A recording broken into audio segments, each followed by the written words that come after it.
নমস্কার, সুস্থ থেকো স্টুডিও ত্রিপুরায় আপনাদের সকলকে স্বাগত। আপনাদের সঙ্গে রয়েছি আমি সরিতা। আজকে সুস্থ থেকো স্টুডিও ত্রিপুরায় আমরা অতিথি রূপে পেয়েছি রাজ্যের বিশিষ্ট স্ত্রীরোগ বিশেষজ্ঞ ডক্টর সৌরিশ দেববর্মনকে। নমস্কার, আপনাকে আমাদের স্টুডিও ত্রিপুরায় অনেক স্বাগত জানাই। আজকে আমরা মেয়ে এবং মহিলাদের আজীবনব্যাপী কিভাবে ভালো থাকা যায় সেই বিষয়ে চিকিৎসকের সঙ্গে কথা বলব।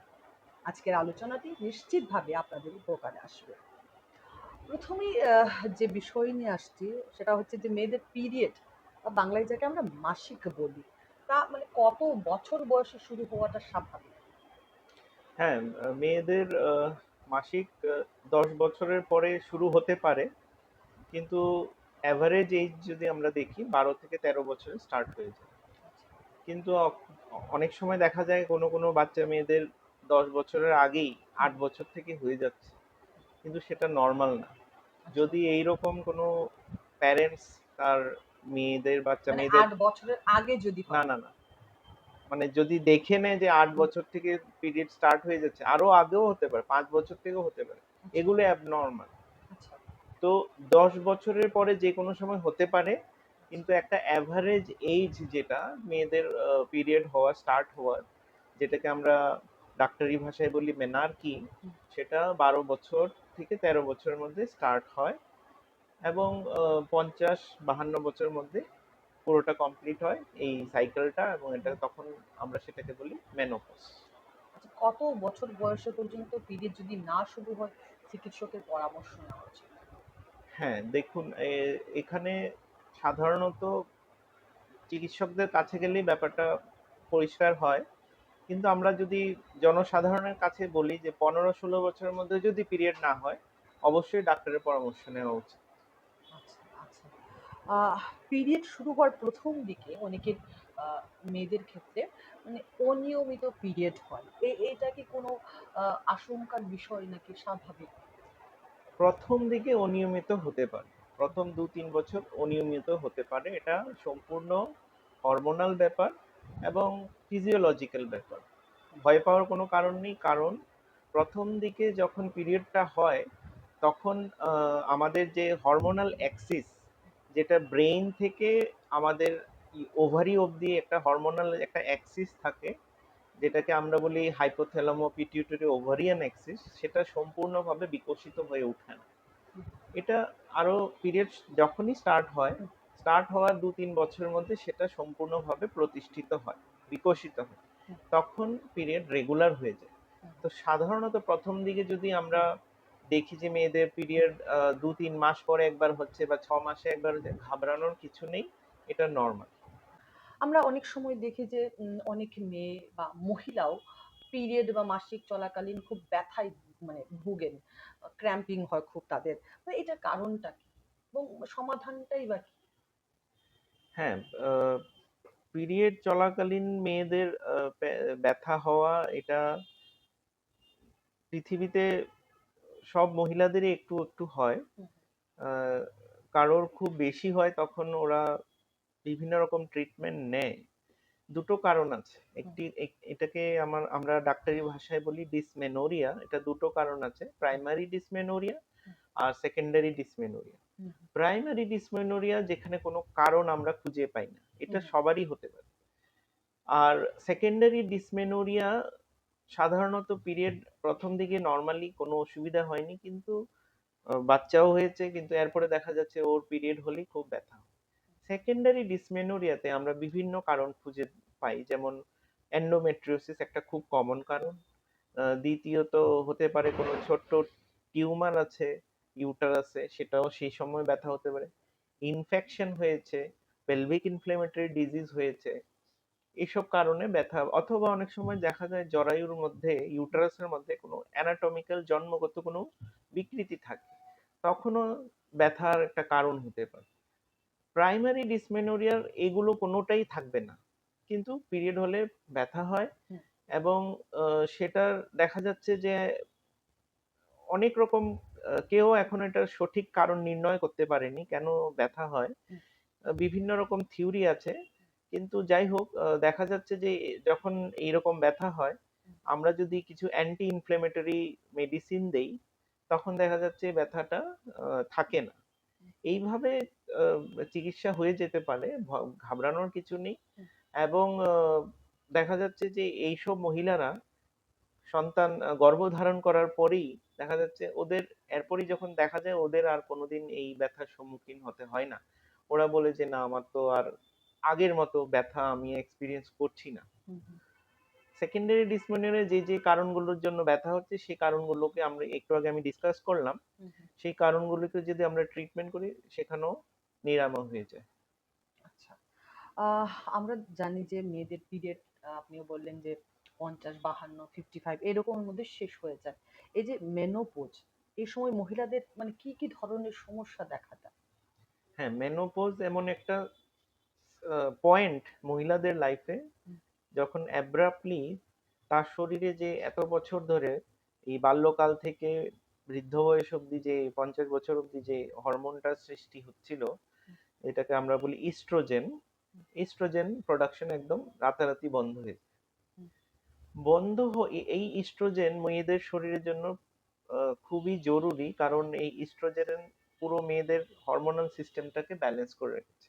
এই ইস্ট্রোজেনের কারণেই পিরিয়ড হচ্ছে। হুম, এবং ইস্ট্রোজেনের কারণ অনেক ভালো দিকও আছে। ইস্ট্রোজেন যেমন মেয়েদের দেখা যাচ্ছে যে মেনোপজ হওয়ার পরে মেয়েরা বেশিরভাগ কোন কারণে ওদের মৃত্যু হচ্ছে দেখা যাচ্ছে, হার্ট অ্যাটাক হুম, অথবা ব্রেন স্ট্রোক হুম, এইসব কারণে, অথবা ধরুন পায়ে রক্ত জমাট বেঁধে গেল, এইসব কারণে, বিভিন্ন স্ট্রোকের কারণে মেয়েদের মৃত্যু হয়। হুম, যেটা মেনোপজ অবধি ওদের এসব রিস্ক একদমই নাই বলা যায়। তারপরে কোলেস্টেরল বেড়ে যায় মেয়েদের হুম, এই মেনোপজের পরে, এবং এই কোলেস্টেরল বেড়ে যাওয়ার কারণে হার্ট অ্যাটাকের অনেকটা চান্স বেড়ে যায়। আর মেনোপজ হলে পরে বিভিন্ন রকম শারীরিক সমস্যার সম্মুখীন হতে হয় মেয়েদের, যেমন একটাকে আমরা বলি হট ফ্ল্যাশেস, মানে হঠাৎ করে মেয়েরা অনুভব করবে যে ওনার সারা শরীরে যেন আগুন কেউ লাগিয়ে দিয়েছে। এটা বেসিক্যালি হয় কি যে ইস্ট্রোজেন যেহেতু নেই শরীরে, সেই কারণে মানে আমাদের স্কিনের নিচে কিছু যে শিরা ধমনী গুলি থাকে এগুলো মানে সংকুচিত, হঠাৎ করে সংকুচিত হয়। এবং সংকুচিত হওয়ার পরে সারা শরীরে একটা মানে গরম একটা মানে অনুভব, একটা হট এক্সপিরিয়েন্স ওরা করে, এটা হট ফ্ল্যাশেস। এটা শরীরে যখন হয় একটা এপিসোড হতে পারে, 1 to 5 মিনিটস এর জন্য থাকে, এবং খুবই অস্বস্তি বোধ করেন মেয়েরা, ঘাম দেয়, প্রচন্ড ঘাম দেয় ওই সময়, অনেকে খুবই অসুস্থ বোধ করেন। এর এর এর সঙ্গে হতে পারে হাড্ডি নরম হয়ে যায় মেয়েদের, এটাকে আমরা যেটা ডাক্তারি ভাষায় বলি অস্টিওপোরোসিস। ইস্ট্রোজেন ব্যালেন্স করে মেয়েদের শরীরে এই যে হাড়ের যে মানে ডেনসিটিটাকে এটাকে মেনটেন করার জন্য ইস্ট্রোজেন আমাদের মেয়েদের হেল্প করে। কিন্তু ইস্ট্রোজেন না থাকার কারণে হুম। বোন গুলো আস্তে আস্তে নরম হতে থাকে। তো ট্রিটমেন্ট কি করার দরকার? ট্রিটমেন্ট আপনি খুব সহজলভ্য হতে পারে, এবং মেডিসিনও আপনাকে নিতে হতে পারে। সহজলভ্য বলছি এই কারণে, মেয়েরা খাবার দাবারের মধ্যে যদি সুষম ডায়েট হয়ে যায়, হুম, ব্যালেন্স ডায়েট হয়ে যায়, তো ভয় পাওয়ার কিছু নেই। কি নিতে হবে? আমরা কিছু বলি, কিছু আহ, শাকসবজি আছে যেগুলো খেলে হুম, মেয়েদের শরীরে এই অস্টিওপোরোসিস হওয়ার চান্সটা কমে যায়। আচ্ছা, এবং এই যে বললাম হট ফ্ল্যাশেস, হুম, একটু ঘুম কম হতে পারে, সোয়েটিং, এগুলো কমে যায়। যেমন এটাকে আমরা বলি ফাইটোএস্ট্রোজেন। কি আছে? সয়াবিন। হুম, সয়াবিনের সয়াবিন খেতে পারে, অথবা সয়াবিনের থেকে তৈরি যে কোনো রকমের খাদ্য, ফুড প্রোডাক্টস নিতে পারে। এছাড়া গ্রিন লিফি ভেজিটেবলস নিতে পারে, দুধ, হুম, এবং আহ, সঙ্গে ক্যালসিয়াম নেবে অবশ্যই। হুম, এবং আমরা যদি এরপরও যদি মেয়েদের সমস্যা দেখা দেয়, হুম, ওরা কিছুতেই কন্ট্রোল করতে পারছে না ওদের এই সিমটমস গুলো, হুম। তখন আমরা ওদের হরমোন রিপ্লেসমেন্ট থেরাপি দিতে পারি, এবং এটাতে মহিলাদের বেশ ভালো আহ, মানে ভালোই থাকে, এটা আমরা এক্সপিরিয়েন্স করেছি। এই সময় কি মহিলারা মানে অবসাদের শিকার হতে পারে? হতে পারে। হুম, এটাও একটা মেনোপজের একটা, এই যে সমস্যাগুলো হচ্ছে, সমস্যাগুলোর থেকে ওরা অ্যান্সার খুঁজে না পেলে অনেক সময় দেখেছি বহু মহিলা ডিপ্রেশনে চলে যায়। কিন্তু ডিপ্রেশনের কোনো কারণ নেই। আমি তো বলেছি যে একটাই হরমোন ইস্ট্রোজেনের কমের কারণে, শরীরে কমের কারণে এই সবগুলো হচ্ছে। হুম, ইস্ট্রোজেন আমরা সাপ্লিমেন্ট দিয়ে দেব। সাপ্লিমেন্ট দিয়ে দিলে আবার সেই নর্মাল যেমন লাইফ সেমনই কাটবে। কিন্তু ইস্ট্রোজেনটাকে একটা সময়ের মধ্যে পর্যন্ত আমরা দেব। আস্তে আস্তে আস্তে আমরা ইস্ট্রোজেনটা ডোজটা কমিয়ে দেব। তারপরে আরেকটু বয়স হলে যেমন সবাই নর্মাল থাকে সেমন তেমনই থাকে, তো ভয়ের কোনো কারণ নেই। এবং ডিপ্রেশন দূর করার আমি আরেকটা মেনোপজের সময় আমি যেটা বলতে চাই, অ্যাডভাইস দিতে চাই যে নিজেকে একটু ব্যস্ত রাখতে হবে, একটু অ্যাক্টিভিটি করতে হবে, এক্সারসাইজ। কি এক্সারসাইজ করতে হবে? না, অ্যারোবিক এক্সারসাইজ। অ্যারোবিক এক্সারসাইজ মানে একটু হাঁটা, মর্নিং ওয়াক, ঘরে একটু ফ্রি হ্যান্ড এক্সারসাইজ, হালকা কিছু কাজ, এগুলো করা অবশ্যই দরকার। এগুলো না করলে কি হয়, শরীরে আমাদের ফ্যাট জমতে থাকবে, আমাদের ওয়েট বাড়তে থাকবে। এবং যদি আমরা আমাদের শরীর ওয়েট বেড়ে যায়, কোলেস্টেরল বাড়বে। এগুলো সবই একটার সঙ্গে একটা জড়িত, এবং শেষে দেখা যাচ্ছে মেয়েদের স্ট্রোক হচ্ছে, হার্ট অ্যাটাক হচ্ছে, এবং এটা নিয়ে ওরা আরো বেশি সমস্যায় পড়ে যেতে পারে। আহ, আরেকটা যে মহিলারা যে সমস্যায় ভোগেন সেটা হচ্ছে পিসিওএস। এইটার কারণটা কি এবং প্রতিকারই বা কি রয়েছে? পিসিওএস এখন মানে মহামারী রূপ নিয়েছে, যদিও এটার কোনো নির্দিষ্ট কোনো কারণ এখনো বোঝা যায়নি। হুম, এটা এক ধরনের ডাক্তাররা যখন যখন কোনো একটা মেয়ে আসে যে ওর পিরিয়ড হচ্ছে না, ইরেগুলার হচ্ছে, তখন টেস্ট করলে কিছু কিছু প্যারামিটার্স আছে, এগুলো সব একসঙ্গে দু তিনটে প্যারামিটার্স একসঙ্গে হলে পরে ডাক্তাররা তখন ডায়াগনোসিস করছে যে হ্যাঁ, হতে পারে সে পিসিওএস এ আচ্ছা। ভুগছে। তো পিসিএস কারণ নির্দিষ্ট করে বলা এখনো সম্ভব হয়নি বৈজ্ঞানিকদের পক্ষে।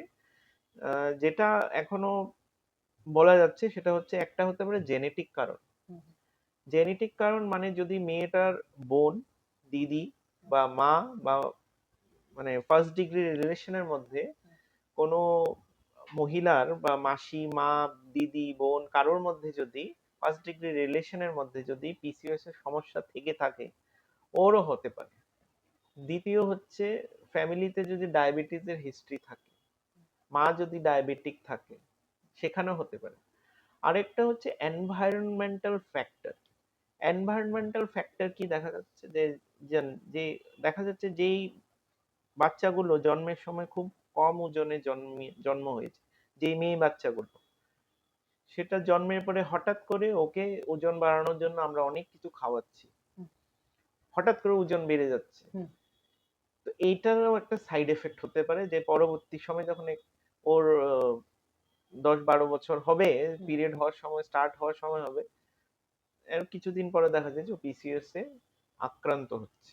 এটা হচ্ছে এনভায়রনমেন্টাল ফ্যাক্টর। তো দুটোই কারণ, একটা জেনেটিক হতে হুম, পারে, এটা আমাদের কিছু করার নেই। আর হুম, এনভায়রনমেন্টাল আমরা শুধু দেখবো যে মেয়েদের অতিরিক্ত না খাইয়ে, অতিরিক্ত মেয়েদের স্থূলত্ব না বাড়ানো। না বাড়িয়ে ওদের একটা নর্মাল লাইফ যাতে আমরা দিতে পারি, সেদিকে নজর দিলে হয়তো পিসিওএসটা আমরা এড়াতে পারবো। আচ্ছা। আমরা দেখি যে মহিলারা কিন্তু পরিবারের অন্য সদস্যদের স্বাস্থ্য সম্পর্কে যতটা সচেতন মানে অ্যাওয়ার থাকেন, তারা কিন্তু নিজেদের সম্পর্কে কিন্তু অনেকটা অনাগ্রহী থাকতে আমরা দেখি। তো জীবনের বিভিন্ন পর্যায়ে নারীদের মানে কোন কোন জরুরি স্বাস্থ্য পরীক্ষার দরকার রয়েছে, স্ক্রিনিং এর দরকার রয়েছে? অবশ্যই স্ক্রিনিং। এখন আমি তো গাইনোকোলজিস্ট। হুম, মেডিকেল স্ক্রিনিং হতে পারে এবং গাইনোকোলজিক্যাল মানে স্ক্রিনিং হতে পারে। আমি মেডিকেল স্ক্রিনিং এ কিছু কথা বলছি। মেডিকেল স্ক্রিনিং যেমন ধরুন ডায়াবেটিস। হুম, এখন কোনো মহিলার পরিবারে বাবা মা যদি ডায়াবেটিস থাকে, ওর ডায়াবেটিস হওয়ার চান্স আছে, তাই ডায়াবেটিসটা ওকে আম, একটা বছর পরে, 30 বছর পরে একবার সুগার চেক করতে হবে। যদি কোলেস্টেরল বেশি থাকে ফ্যামিলিতে, তো লিপিড প্রোফাইল একবার চেক করিয়ে দেখতে হবে। তারপরে যদি ওজন বাড়তে থাকে, তাহলে কেন ওজন বাড়ছে সেটা নিয়েও একবার ডাক্তারের পরামর্শ নিতে হতে পারে। লিপিড প্রোফাইল চেক করিয়ে নিতে হতে পারে যে কোলেস্টেরল বাড়ছে কিনা, এটাও একটা রিস্ক ফ্যাক্টর। এখন যেমন আসুন গাইনোকোলজিক্যাল। হুম, গাইনোকোলজিক্যালে আমি বলবো স্ক্রিনিং করতে হলে ধরুন ফ্যামিলিতে ব্রেস্ট ক্যান্সার আছে, হুম, দেখা যাচ্ছে আহ, মার ব্রেস্ট ক্যান্সার হয়েছে, তারপরে মাসির ব্রেস্ট ক্যান্সার হয়েছে, তো সেই সময় মেয়েদের অনেক বেশি রিস্ক বেড়ে যায়, কারণ ব্রেস্ট ক্যান্সারটা মূলত জেনেটিক কারণেই হয়, ফ্যামিলিতে থাকে ব্রেস্ট ক্যান্সারের জিনটা। হুম। তো এখন যদি এরকম হয় তো তো তখন ব্রেস্ট ক্যান্সারের জন্য রেগুলার স্ক্রিনিং থাকতে হবে। ব্রেস্ট ক্যান্সারের মতোই আবার আরেকটা আছে ওভারিয়ান ক্যান্সার, হুম। যদি ওভারিয়ান ক্যান্সার থাকে তখনও রেগুলার স্ক্রিনিং করতে হতে পারে। 35 বছর পরের থেকে মহিলাদের এসব নিয়ে, ক্যান্সারের যদি হিস্ট্রি থাকে ফ্যামিলিতে, হুম, 35 বছর পর থেকেই এগুলো স্ক্রিনিং করতে থাকতে হতে পারে। আর আমি যে বললাম হুম, একটু আগে যে মেনোপজের সময় ডিপ্রেশনে আপনি জিজ্ঞেস করেছেন, তাই বললাম যে exercise is must. Hmm. Exercise না করলে আমাদের শরীরে, সে পুরুষ হোক মহিলা হোক, বিভিন্ন রকম আমরা পরবর্তী সময়ে আমরা আমাদের সেডেন্টারি লাইফস্টাইলের কারণে আমরা বিভিন্ন রকম রোগ, ডায়াবেটিস, হাইপারটেনশন, এগুলো আমাদের আসবেই আসবে আমাদের জীবনে। আচ্ছা, আপনি বিভিন্ন ক্যান্সারের কথা বললেন, তো মহিলাদের কোন কোন ক্যান্সারের ঝুঁকি বেশি রয়েছে? দেখুন ভারতে যদি আমি দেখি, হুম, ভারতে ব্রেস্ট ক্যান্সারটা 1 নম্বর কারণ, মেয়েদের মধ্যে ক্যান্সারের মধ্যে এক হুম, নম্বর হচ্ছে ব্রেস্ট ক্যান্সার। সেকেন্ড হচ্ছে সার্ভাইকাল ক্যান্সার, মানে জরায়ুর মুখের ক্যান্সারটা। হুম। আর তারপরে হচ্ছে ওভারিয়ান ক্যান্সার। এই তিনটেই ক্যান্সার মহিলাদের, ভারতের মহিলাদের মধ্যে আমাদের সবচাইতে বেশি অঞ্চলে। দেখা যাচ্ছে। তো আর ব্রেস্ট ক্যান্সারের জন্য হ্যাঁ, তো যদি আমি বললামই, হ্যাঁ, আপনি বললেন। হ্যাঁ, যে তো রেগুলার, সার্ভাইকাল যে ক্যান্সার, হ্যাঁ, তার মানে যে প্রাইমারি সিম্পটমস গুলি কি? কি? সার্ভাইকাল ক্যান্সার মধ্যে প্রাইমারি সিমটমস হতে পারে যে পিরিয়ড হলে প্রচুর ব্লিডিং যাওয়া, হুম, আবার পিরিয়ডের হয়ে গেছে, হুম। হঠাৎ করে একদিন পিরিয়ডের মধ্যে কোনো একটা দিন মধ্যেখানে হয়ে গেছে, মাসের মধ্যেখানে হয়ে মানে গেছে, অনিয়মিত হচ্ছে। অনিয়মিত হচ্ছে। আচ্ছা। তারপরে হতে পারে যে সহবাসের পরে কমপ্লেইন করছে যে হুম, পেশেন্ট যে আমার তো ব্লিডিং যায়, এটা আচ্ছা। একটা কারণ হতে পারে। অথবা শরীরের ওজন কমে যাচ্ছে, হুম, কাপড়গুলো সব ঢিলা হয়ে যাচ্ছে আমাদের। হুম, তারপরে উম, আহ, মানে একটু হোয়াইট ডিসচার্জ যাচ্ছে, পেশেন্ট কমপ্লেইন করতে পারে হুম, হুম, হোয়াইট ডিসচার্জের সঙ্গে একটু দুর্গন্ধ যাচ্ছে। হুম, হুম। এগুলো সব ক্যান্সার, সার্ভিক্স বা সার্ভাইকাল ক্যান্সারের প্রাথমিক লক্ষণ। এবার আমরা আসছি মাতৃত্বের কথায়। মানে আদর্শ মাতৃত্বের জন্য কি কোনো উপযোগী বয়স রয়েছে আলাদা করে? হ্যাঁ, আদর্শ মাতৃত্বের জন্য আমাদের মেডিকেল লিটারেচার যেটা বলছে সেটা বলছে 22 থেকে 25 বছরের মধ্যে মানে best time to get pregnant, এবং এটাই, এই সময়টাই প্রেগনেন্সি হওয়ার মানে মহিলাদের সবচাইতে মানে ইজিয়েস্ট টাইম, এখানে এই সময়টাই উপযুক্ত সময়, এবং এটাতেই প্রেগনেন্সি হওয়ার সবচাইতে বেশি চান্স বেশি। তো 22 থেকে 25 বছরের মধ্যে এটাই হচ্ছে মেয়েদের প্রেগনেন্ট হওয়ার মানে একদম রাইট টাইম, এবং এটাই, এই সময়টাই বেশিরভাগ মেয়েরা প্রেগনেন্ট হয় ন্যাচারাল প্রেগনেন্সি, হ্যাঁ, ওয়েতে, হ্যাঁ, এটাই হ্যাঁ। বেস্ট টাইম আর কি। প্রেগনেন্সির কোন সময় থেকে মানে ঝুঁকিপূর্ণ গর্ভধারণ সম্পর্কে জানা যায়? এটা একদম শুরুর থেকেই, প্রি হুম, কনসেপশনালিও হতে পারে। আচ্ছা। ধরুন একটা মহিলা আসছেন যিনি হুম, বলছেন যে উনার আগেও দু একবার অ্যাবর্শন হয়েছে, হুম, তো সে কিন্তু হাই রিস্কে পড়ে যাচ্ছে। আচ্ছা। তাহলে প্রেগনেন্সির আগের থেকেই মানে প্রি কনসেপশনালি ওকে আমরা ফলিক অ্যাসিড, ভিটামিন এগুলো দিয়ে আমরা ওকে সাপ্লিমেন্ট দেবো, যাতে হুম, প্রেগনেন্সি আসার পরে হুম, ওর প্রেগনেন্সিটা সুন্দরভাবে পুরো 9 মাস যায়। এটা একটা গেল। হুম। আবার অনেক সময় হতে পারে যে ওর প্রেগনেন্সি হয়েছে, কিন্তু দেখা যাচ্ছে 5 মাস, 4 মাসের সময় অ্যাবর্শন হয়ে যাচ্ছে। তো এখানেও ওকে নিজের ডাক্তারের সঙ্গে পরামর্শ শুরু থেকেই করতে হবে, প্রেগনেন্সি আসার সঙ্গে সঙ্গেই করতে হবে। আবার অনেকে বলছেন যে প্রেগনেন্সি মানে 5 মাস পরের থেকে দেখা যাচ্ছে ওর ব্লাড প্রেশার বেড়ে গেছিল লাস্ট প্রেগনেন্সিতে, তো সেই ক্ষেত্রে ও ডাক্তারের পরামর্শ নিতে হতে পারে একদম শুরুর থেকে। তো দেখা যাচ্ছে বেশিরভাগ প্রেগনেন্সির রিস্ক ফ্যাক্টর মানে বিভিন্ন কারণে বিভিন্ন সময় থেকে শুরু হতে পারে। আচ্ছা, কিভাবে সেটা জানা যায়? কি কি পরীক্ষা, কি কি স্ক্রিনিং হয়? এখন ধরুন একজন মহিলা আসলেন, বললেন যে এর আগের প্রেগন্যান্সিতে হুম, ওর একটা বাচ্চা জন্ম হয়েছে যেটা হুম, আহ, মানে মেন্টালি রিটার্ডেড। হুম, হুম, তো একটা ক্রোমোজোমাল বা জেনেটিক ফ্যাক্টর আছে যার হুম, কারণে এই ঘটনাটি ঘটতে পারে, সেটাকে আমরা বলি ডাউন সিনড্রোম। হুম, হুম, তো ডাউন সিনড্রোমে আমরা স্ক্রিনিং করি। হুম, এটা রক্তের টেস্ট এবং সোনোগ্রাফি দুটোর সঙ্গে একসঙ্গে করে আমরা একটা স্ক্রিনিং করি। এটা আমরা 11 থেকে 13 সপ্তাহের মধ্যে একটা সোনোগ্রাফি করি, আর এরপরে আহ, উম, 13 সপ্তাহের পরে আমরা 15 সপ্তাহে একটা ব্লাড টেস্ট করি আর কি। এটা একটা স্ক্রিনিং আর কি। এটাতে স্ক্রিনিং করলে আমরা বুঝতে পারি যে পরবর্তী সময় বাচ্চার মধ্যে জন্মগত কোনো ত্রুটি ত্রুটি হতে পারে, থাকে কিনা? মানে এই যে মন্দবুদ্ধি হওয়ার বা হ্যাঁ, বা মেন্টাল। এসএমএ টাইপ এই যে ডিজিজ গুলি, হ্যাঁ, এইগুলি কিভাবে নির্ধারণ করা? মানে এ কি গর্ভাবস্থায় কিছু বোঝার উপায় রয়েছে? কোনটা আমি এই বুঝতে পারি। এসএমএ টাইপ যে ডিজিজ গুলি, এসএমএ 1, 2, হ্যাঁ, এই যে হ্যাঁ, হাড়ের দুর্বলতার যে হ্যাঁ, হ্যাঁ, রোগগুলো হ্যাঁ, আছে। হ্যাঁ, হ্যাঁ।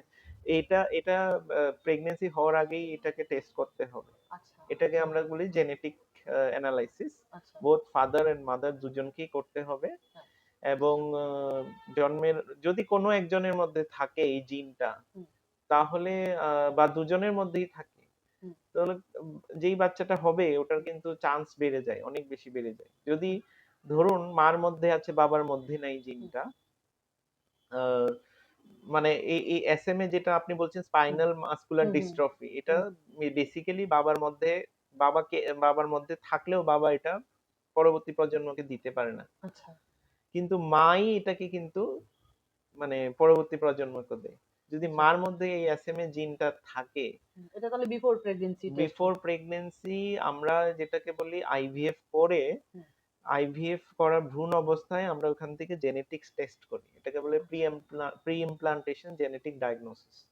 সো সেখান থেকে আমরা একটু ক্রোমোজোম ডিএনএ নিয়ে আমরা টেস্ট করে দিই এই ভ্রূণটার থেকে। ভ্রূণটা কিন্তু তখনও আমরা মার গর্ভে প্রতিস্থাপন করি।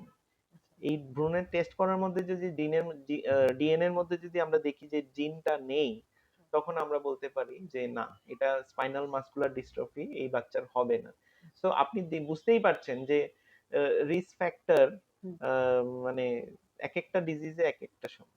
আচ্ছা, জেনেটিক কাউন্সিলিং খুব জরুরি এই হুম, স্পাইনাল মাসকুলার ডিস্ট্রফির জন্য। হুম, হুম, এটার কোনো চিকিৎসা এখনো নেই। হলে পরে মৃত্যু নিতান্ত, যেই সন্তান যেই শিশুর হবে সেই সন্তান আস্তে আস্তে মৃত্যুর গর্ভে খুব কম বয়সেই ঢলে পড়বে। এবং ডায়াবেটিস এবং হাইপারটেনশন, ব্লাড প্রেশার এবং ডায়াবেটিস, এই দুটো প্রেগন্যান্সিতে অবশ্যই চেক করা দরকার। সঙ্গে আমি আরেকটা বলবো, থাইরয়েড।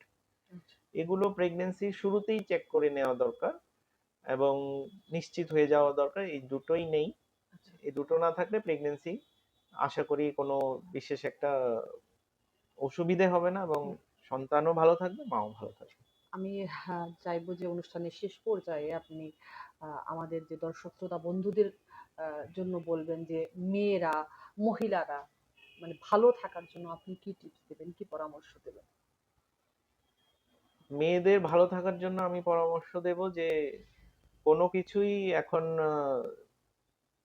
মানে এই আমরা যেই সিচুয়েশনে বা যেই সময়ে দাঁড়িয়ে আছি, এখানে ট্রিটমেন্টের প্রচুর অপশন আছে। কোনো কিছুই এমন কোনো কিছু ট্রিটমেন্ট নেই যেটা মেয়েদের শরীরকে হার্ম করবে, 1 নম্বর কথা। 2 নম্বর কথা, আহ, যদি কোনো সমস্যা থাকে অবশ্যই ডাক্তারের পরামর্শ নেবেন। এবং যে মানে কোনো ইনভেসিভ ট্রিটমেন্টের কথা বলছি না, নন ইনভেসিভ ট্রিটমেন্টেও অনেক সমস্যার সমাধান হয়। এবং আপনারা খুশি থাকবেন, ভালো থাকবেন, এক্সারসাইজ করবেন, ভালো খাবার খাবেন, হাইড্রেশন মেনটেন করবেন এবং নিজেকে ভালো রাখবেন। এটাই আমি বলবো। অসংখ্য ধন্যবাদ। হ্যাঁ, আমাদের আজকের সুস্থ থেকো স্টুডিও ত্রিপুরা এখানে শেষ করলাম। সঙ্গে থাকবেন, ভালো থাকবেন। নমস্কার।